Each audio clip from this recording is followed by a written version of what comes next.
Hi, everyone. I'm Joe, business broker here in Nashville, and I'm here with Rudy. Hello. And Rudy is a sales expert. You want to kind of introduce kind of who you are and what you do? Sure. My name is Rudy Buell. I work for a group of advisors from Sales Acceleration. So I help small to mid-sized businesses grow sales. All right. And Rudy and I are going to play a little game today where I'm going to provide a scenario of a type of small business situation that we run into frequently. And sometimes Rudy and I have differences of opinion on what type of position a small business needs. So we're going to kind of talk through those things. Of course, I help hire people, general managers, so I see the value in that. And Rudy helps with all sort of sales questions. With sometimes in conversations, like it's not sure, like, do you need more operational help or sales help? And then what's the right type of person to bring in? So I've got some situations, scenarios, and then we're going to write down what position we think they need to hire. Okay. And then we'll kind of discuss if we're on the same page. All right. So the first one I have is an accounting firm with new partners responsible for business development that aren't improving sales. I think that needs a fractional sales leader to come in and do an assessment and see what they can do to get the business development folks to their maximum capacity to grow sales for that organization. Yeah. So fractional sales. I was going to go with like a CRO, Chief Revenue Officer, but I think we're on the same page. And we're on the same track, right? Yes, a CRO is very similar terminology to a fractional VP of sales. Yeah. A chief revenue officer would be kind of more of a permanent placement in that Yeah. organization, where someone who works on a fractional basis would be there to solve that problem on a temporary basis, leave them with a robust playbook when they're done so they can carry the momentum of that engagement forward. Yeah. Yeah.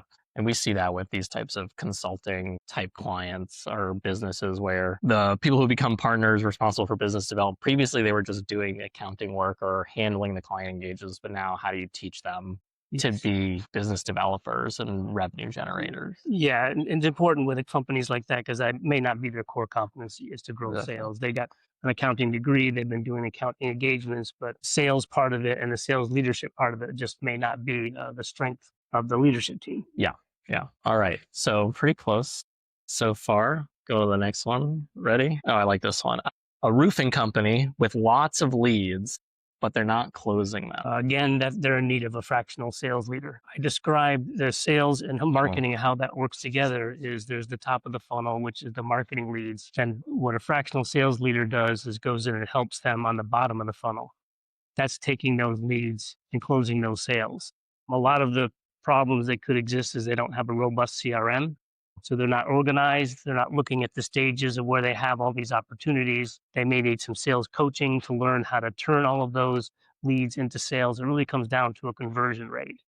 So what a fractional sales leader could do is come in and set up the right sales processes, get them into the right CRMs, teach them how to run weekly meetings, get the KPIs right, and then have those KPIs make that sales team accountable to meeting those goals and targets. Right. And a fractional sales leader can help with that. Okay.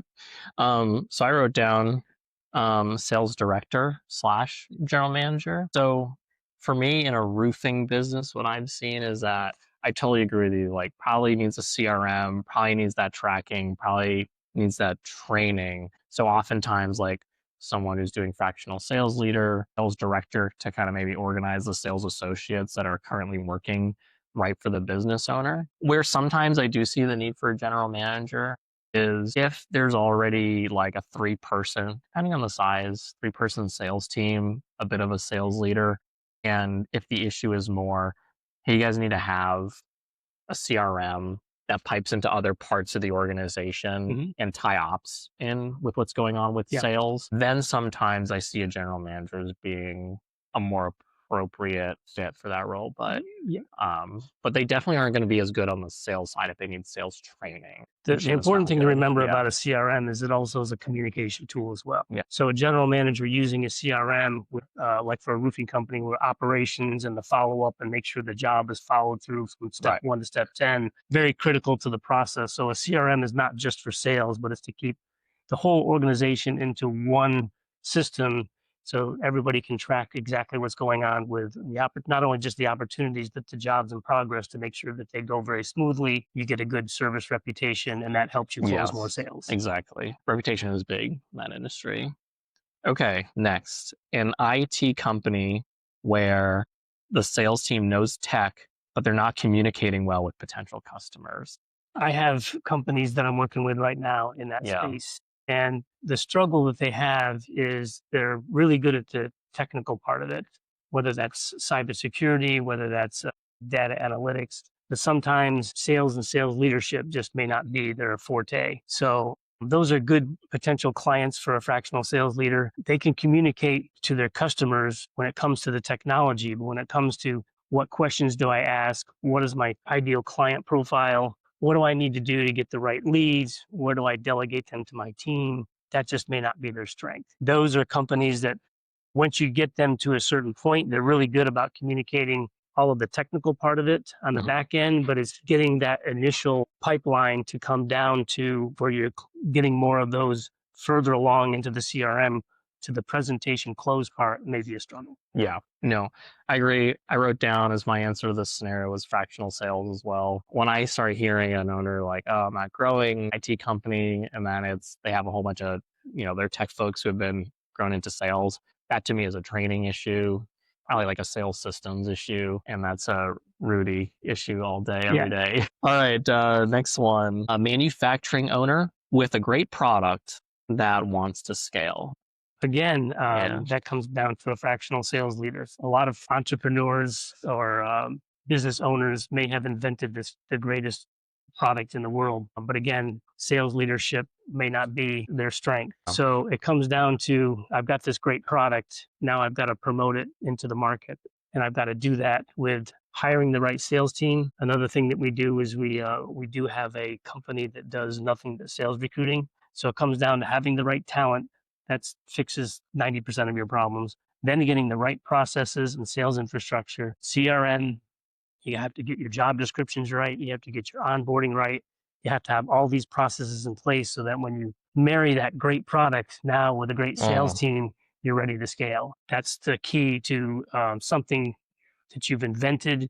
You want to take it to market. You really need to get that whole process and infrastructure on the sales side set up so you're ready to scale when you're ready to go to market with it. oh. See, I actually wrote general manager for this one. I think you do need a strong sales team. You need those systems. You need all those processes in place and the right people. I think in manufacturing, there's so much complexity in the organization that links to not just the operating of the machines and the labor, but to engineering. There's almost like in this manager position, a bit of like marketing understanding as well of like, who am I trying to sell to? And then how does that operationally fit back into what I'm doing to scale? Do I need the right facility and machines? And so that component, those components to me, I feel in manufacturing sometimes need a general manager. But I will say that manager is also going to have like one of their responsibilities if I was like looking for someone is like, hey, you need to know when to hire and contract out the sales component because I think scaling in a manufacturing environment is so complex that I would worry for that client. Okay, well, if you bring Rudy in to do fractional sales, the next problem you're going to have is how do you keep up with all the sales that Rudy is bringing you? You make a great point, Joe, and that does happen sometimes with Yeah. our client engagements. We grow sales at an average of 32%, and sometimes the operations part of the business or the manufacturing capability part of the business Yeah. doesn't keep up. Yeah. So until you have all of those disciplines um, with the right capacities to grow sales, but then to execute on the manufacturing and execute on the operations and delivery of those products, it tends not to be successful. So it's a great point you made. I just wrote down increase by 32%. That I'll that is remember that yeah, one. that is the average. I feel like a lot of owners will be like, that sounds really, Yes, and 98% of our clients end up with a sales increase. that's great. Good. All right. Last one. You ready? A distribution facility owner that wants to retire in a few years with maximum value. I would say he needs a general manager, someone who's got full P&L control over sales and operations. Yeah. I think that would also be, that's my classic case all day, every day for general manager hiring. And I think conversely, if we were to argue the point of like, well, if I'm talking to business owner, they're like, well, what, Joe, why don't I just bring in like Rudy to drive sales for the next 12 months and then I'll maximize my value by, having better growth and better net.